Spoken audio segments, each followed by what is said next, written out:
Hey, once again, Rob, aka Maximum RD, and back with this device. Now, the funny thing is, I may not have actually uploaded. Well, as I'm speaking, I have not uploaded the unboxing for this device.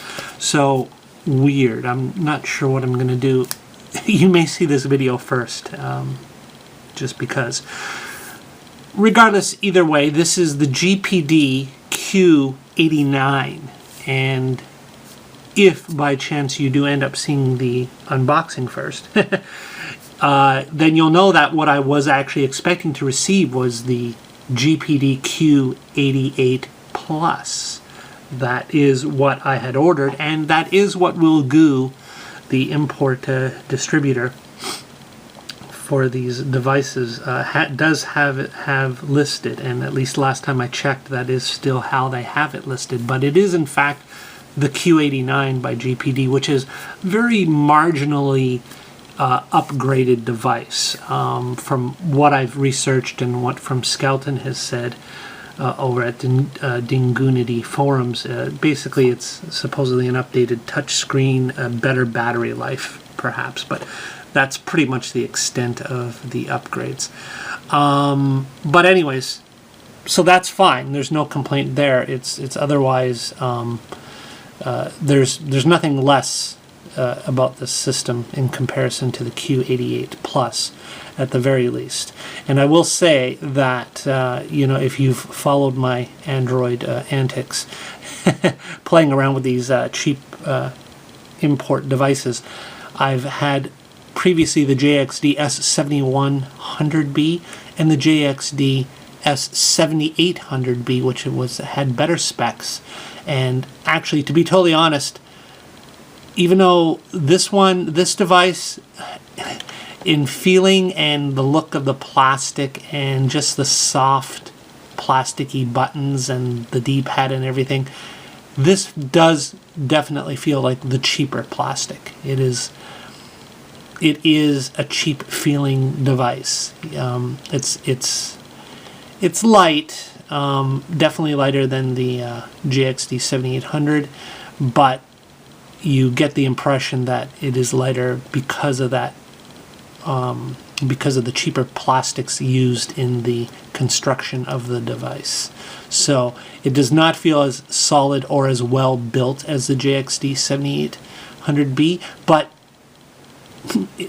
to a little bit to my surprise, as far as function and going between screens and switching between tasks and loading up different apps, etc., it is much snappier.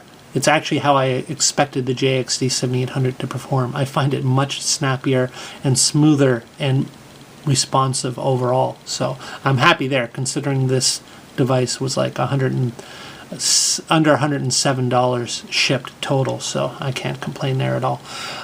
So yeah, just another interesting delve into cheap Android tablets. Now this isn't this is not the stock firmware. I never did record that except for the brief moment I booted it up in the unboxing. This one already I have had applied Skelton's alternate stock firmware, and that was actually for the Q88 device, and it's so similar to this new upgraded 89 model that it worked fine anyway as it was. I did change the launcher, the default launcher, to Apex launcher because I just like it, but it's not the one that would have came with Skelton's upgraded firmware. And speaking of which, it's funny because he just released, I think within the past day or so, it's February 22nd, he just released one specifically for this model, the Q89, and I'm about to flash an update to that. So I figured, well, what the hell, I'll let you watch as I am doing that. So here I've loaded up Rockchip Batch Tool, and that is what you need. You need the proper drivers on your system. I heard there's issues with Windows 7, especially 64-bit, but I had that all worked out from the past, working out flashing my JXD devices and so forth. I got the proper drivers, I got it loaded correctly. So it does work on mine.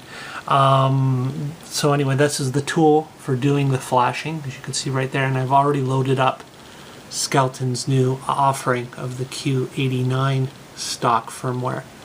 And basically, and I've said this before and I've said it to other people, the difference is whether it's JPD or whether it's JXD, the stock firmwares, they do the job. A lot of people will buy these devices, import them, and be perfectly happy with them.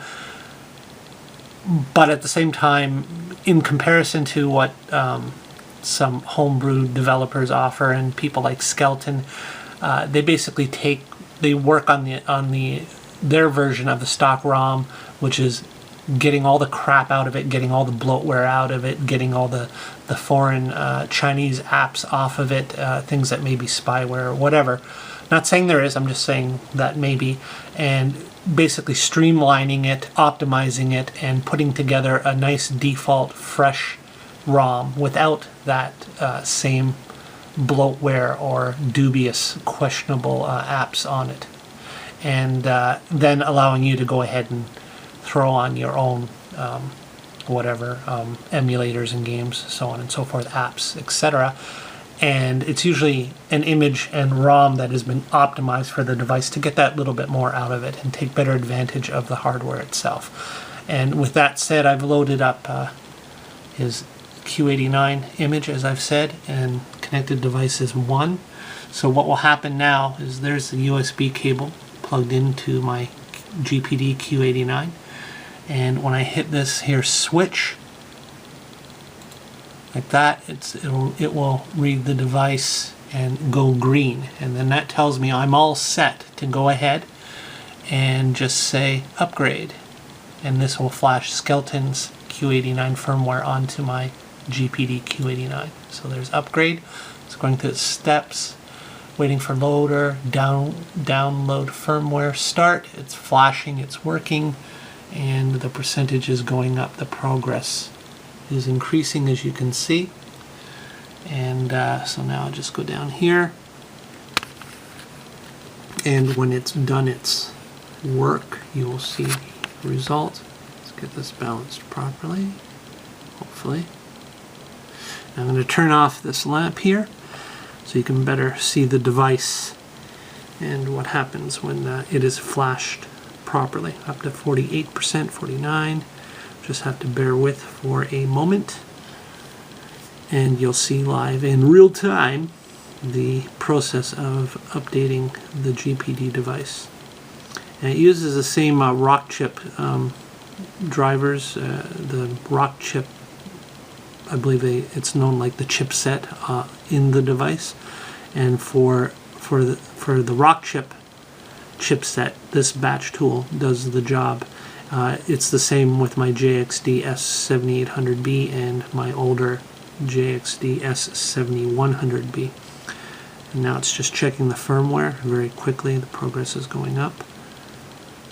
And then once it's completed that, it should, I believe, reboot or prompt me to reboot. And then we'll see how it looks after that. So yeah, I'm happy with the device, especially for the price. As I said, it's very responsive and quite snappy. It actually surprised me. There, upgrade done, succeeded, and oh, there we go. There we go. Legacy ROM for Q. Oh, it's funny. It says Q88S by Skelton. I thought it would say 89, but oh well. Can't find that. Partition, formatting cache, recovery system, 440.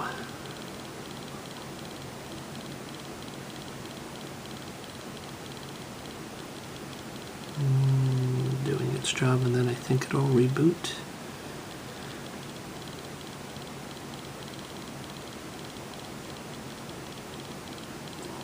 Okay, legacy ROM for GPD Q88S. I was expecting it to say for Q89, but I believe, yeah, the 88 and the 89 are so similar that the same ROM works on them both.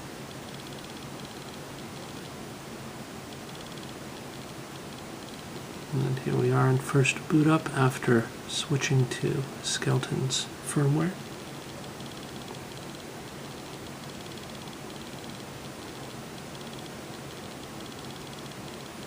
Then I'll go into settings and just make sure it seems to have done the job. Then as I tinker around with it a little bit more, I'll possibly make more videos on that.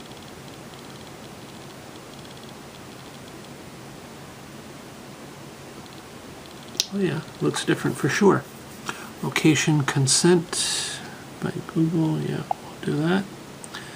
Previous version of Android, you turn off the ability for Google Apps to access your location. Turn it back on, yeah, sure, why not? Alrighty, so, oh, it's kept the Apex menu, even though it has done some upgrade. That's interesting. So I'm going to go into the settings. Let's see what we shall see. About Skelton, Sunday, February 15. Android version 4.4.4. Before it was a version 4.4. Oh, so that's good. 1970. Yeah, I don't think so. Well, I'll have to set it back up for my wireless connection for my router and start reinstalling some things, and then we'll go from there. Alright, looks good so far. That's flashed with Skelton's new firmware onto my GPD Q89. Thank you once again, Skelton. Your work is much appreciated. Bye-bye.